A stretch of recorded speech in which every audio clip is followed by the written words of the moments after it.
O capítulo 90 oficial de Shimatsu no Valkyrie finalmente saiu e eu devo admitir que, mesmo não sendo exatamente o que eu esperava, vindo daqueles pequenos spoilers que recebemos, tivemos um ataque super poderoso vindo do Susanoo no Mikoto, que de longe pode ser considerado talvez até um dos maiores feitos no meio de uma batalha de Shimatsu no Valkyrie, mas também vimos outra transformação maravilhosa vindo do Okita Souji, como se fosse uma forma evoluída da que vimos anteriormente. Mas antes, nós vemos como que começou o capítulo, que como sempre, se conecta diretamente da mesma forma que terminou o último, mencionando que aquela espada do Susanoo, a Ame no Murakumo, possui uma pressão incomum, e a postura que Susanoo usa com essa arma divina é simplesmente uma forma muito estranha, onde ele estava emanando uma poderosa aura ao seu redor que dava para sentir em boa parte daquela arena,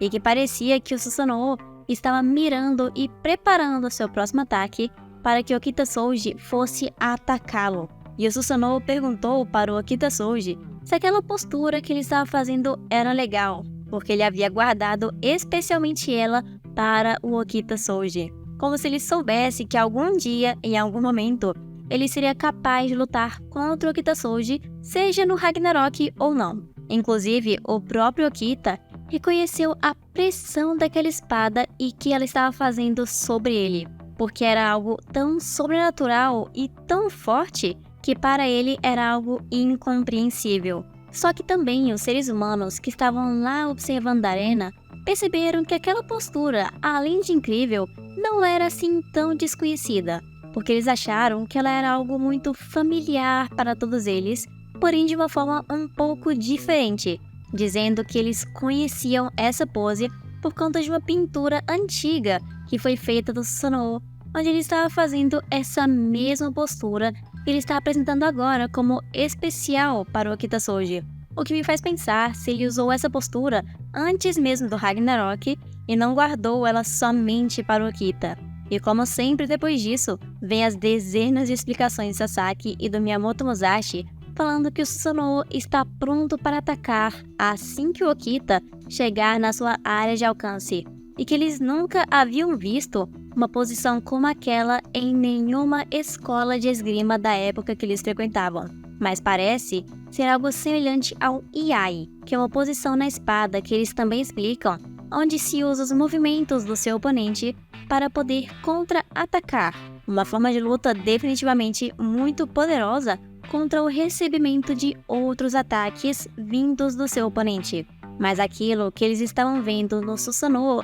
ainda assim, era algo completamente diferente do Iai que eles conheciam. E quando a explicação dos dois acaba sobre a postura do Susanoo, como eu esperava pelos pequenos spoilers que recebemos anteriormente, nós fomos capazes de ver toda a família Susanoo também comentando sobre esse ataque que ele estava prestes a fazer contra o humano, com Tsukuyomi aparecendo primeiro, falando que ele era vulgar várias vezes, mantendo a mesma personalidade do capítulo passado, falando também que o Susanoo vai finalmente mostrar a técnica que ele desenvolveu junto da humanidade. E só de pensar nisso, ele fica muito nervoso. E até a Amaterasu estava meio curiosa, querendo ver o que iria acontecer, e mencionando outro detalhe muito divertido, de que essa técnica do Susanoo é algo seriamente perigoso. Enquanto também tivemos a primeira aparição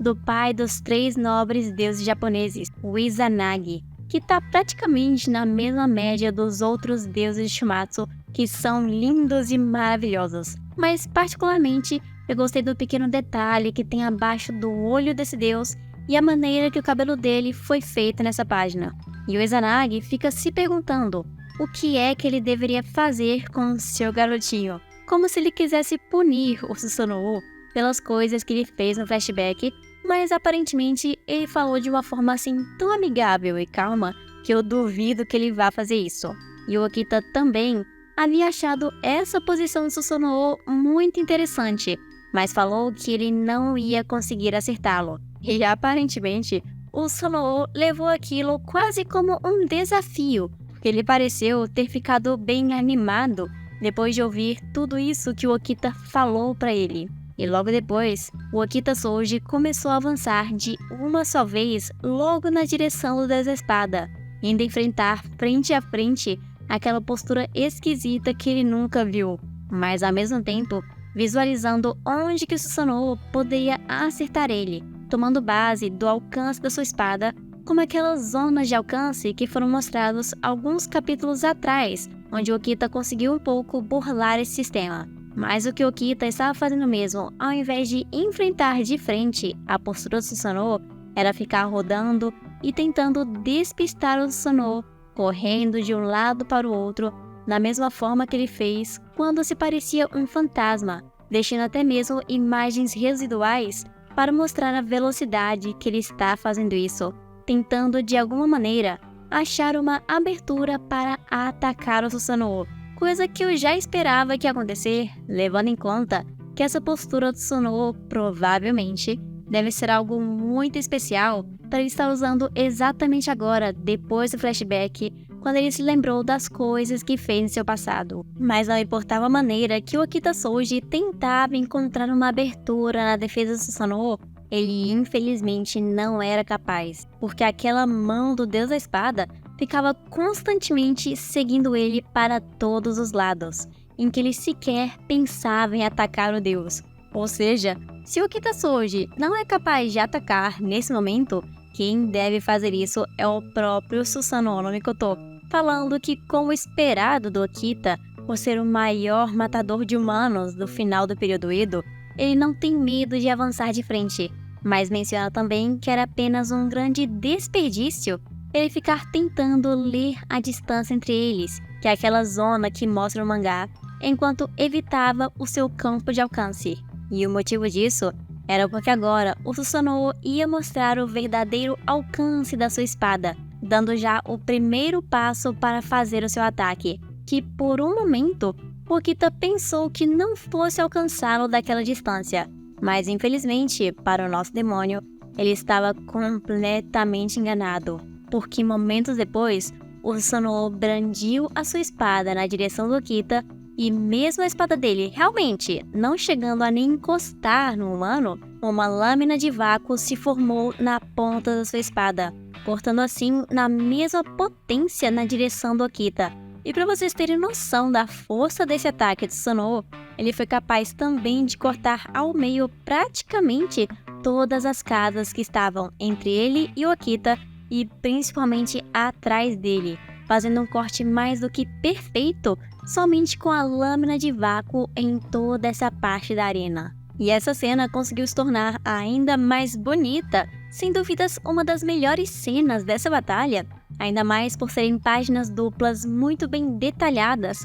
dando ainda mais destaque para esse ataque super poderoso e todas as consequências que ele tem na arena. E eu também acho que pode ser um dos ataques mais poderosos e que mais danificou a arena até o momento, por conta de toda a destruição causada somente com um forte movimento da espada, que inclusive deixou todos os deuses e humanos muito surpresos, e que, por pura sorte, o Okita conseguiu escapar desse ataque sem ser partido ao meio. E a Heiichi ficou curiosa para saber que tipo de habilidade ou poder ele tinha para fazer isso, enquanto o Sasaki explicou que aquilo não era uma habilidade, por assim dizer, mas somente a força e velocidade do Susanoo ao brandir a espada, porque com isso combinado, ele conseguiu cortar a atmosfera, criando uma lâmina de vácuo na ponta da sua espada, se transformando em uma espada ainda mais longa e poderosa, que foi capaz de cortar Kyoto ao meio com somente um movimento.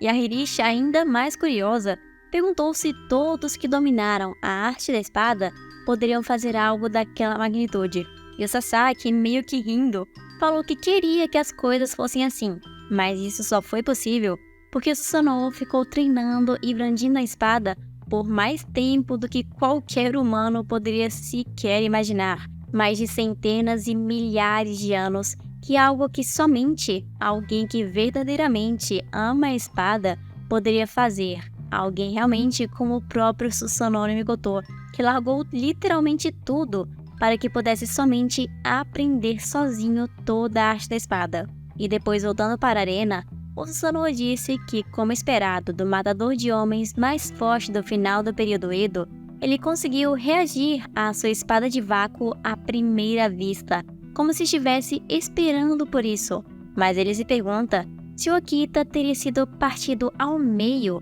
se ele tivesse simplesmente aceitado aquilo como um corte comum, como havia pensado antes. E o Susanoo menciona isso porque o Okita já estava com seu braço ferido e ensanguentado, já que por um breve momento ele foi meio que arranhado por uma parte do ataque quando se abaixou e jogou o seu próprio corpo para um lado para que não fosse dividido ao meio. E o Okita percebeu, pelo estrago que aquele ataque fez na arena, que se ele tivesse reagido um momento depois do que aconteceu, ele teria literalmente sido partido ao meio. E pela expressão que o Okita fez nessa cena, o Susanoo pensou que ele estava com medo, mesmo sendo uma criança demônio. Mas ele estava totalmente enganado, porque momentos depois, o Okita começou a sorrir, falando que estava gostando do som do seu coração acelerando cada vez mais, mencionando também que estava muito feliz de ter aceito lutar nessa batalha até a morte no Ragnarok, enquanto ele também estava começando aos poucos a emanar uma aura totalmente diferente, assim como o Susanoo fez no começo desse capítulo. E o Okita também continua falando que foi graças ao próprio Susanoo que ele está se sentindo cada vez mais quente e mais animado, sentindo seu sangue ferver no meio desse combate, com o coração dele batendo ainda mais rápido e o sangue circulando também ainda mais rápido junto do coração, deixando os olhos do Okita ainda mais vermelhos, como se fossem chamas. E os seus amigos, inclusive, que são do próprio Shururan, disseram que nunca haviam visto isso antes, com os olhos do Okita Souji ficando mais vermelhos e mais brilhantes do que o que eles estão acostumados, como se ele realmente estivesse se transformando em um verdadeiro demônio. E vendo essa nova forma do Okita Souji, eu percebo que ele finalmente mostrou algo diferente dos poderes que ele já tinha em Shururan. Ou pelo menos eu considero essa transformação, entre aspas, algo mais evolutivo ou mais poderoso que aparecia lá no Shururan, como se fosse um nível a mais que ele está escalando para enfrentar o Susanoo. E isso também deixou o deus ainda mais animado, falando que ele não esperava que o demônio tivesse um outro lado desses, e que agora o que eles vão fazer é deixar o sangue deles ferver juntos, mostrando definitivamente a cena mais bonita de todo esse capítulo, com os dois se encarando e se preparando para continuarem a batalha. E naquela hora, o Susanoo também sabia que ele havia despertado um demônio diferente no Okita, que foi mencionado pelo próprio mangá como o demônio da espada. Então praticamente essa batalha agora se tornou uma batalha entre o demônio da espada e o deus da espada. E eu devo admitir que esse capítulo, de todos os outros dessa batalha, foi ao mesmo tempo um dos melhores, mas também um dos mais lentos, por assim dizer. Porque a arte das páginas desse capítulo estão lindíssimas e o ataque também do Susanoo que ele fez aqui foi maravilhoso. Algo realmente surpreendente, com a página final dos dois se encarando de tirar o fôlego. Devo falar que até supera um pouco mais a arte que nós vimos da última rodada. Mas, como eu mencionei em um vídeo anterior, eu não acredito que existe a necessidade deles realmente explicarem cada coisa que o Susanoo faz ou mostrar cada reação para cada ataque e cada explicação. Muito menos tantos balões só para explicação do Sasaki e o Miyamoto. Eu acho que só algo simples ou mais básico seria mais do que suficiente, ou até mesmo fazer os próprios lutadores explicarem seus ataques, porque eu acho que seria um pouco mais lógico, já que é o próprio Susanoo que está fazendo os ataques e faria sentido ele explicar eles todos. Mas além desse capítulo, recebemos também um extra sobre o Hades e o Zeus jogando xadrez, que eu achei até um extra bem divertidinho, do Zeus perdendo toda hora e não aceitando que perderam o xadrez, pedindo várias rodadas junto. O que me lembra até mesmo eu, porque pra quem não sabe, eu sou bem competitiva com qualquer tipo de jogo. Sem mencionar que eu também achei o Hades maravilhoso nessa página final, tanto pela aparência como pelas roupas antigas dele, que realmente dão um pouco mais de tchan nele e um destaque muito legal no personagem. E uma novidade que saiu esse mês também é sobre o novo spin-off que vai lançar no mês que vem junto do capítulo 91. E ele se chama Apocalipse dos Deuses, onde veremos uma nova série de batalhas entre os deuses para decidir quem fica com a última vaga no Ragnarok. E algumas mitologias praticamente que já foram confirmadas a aparecer lá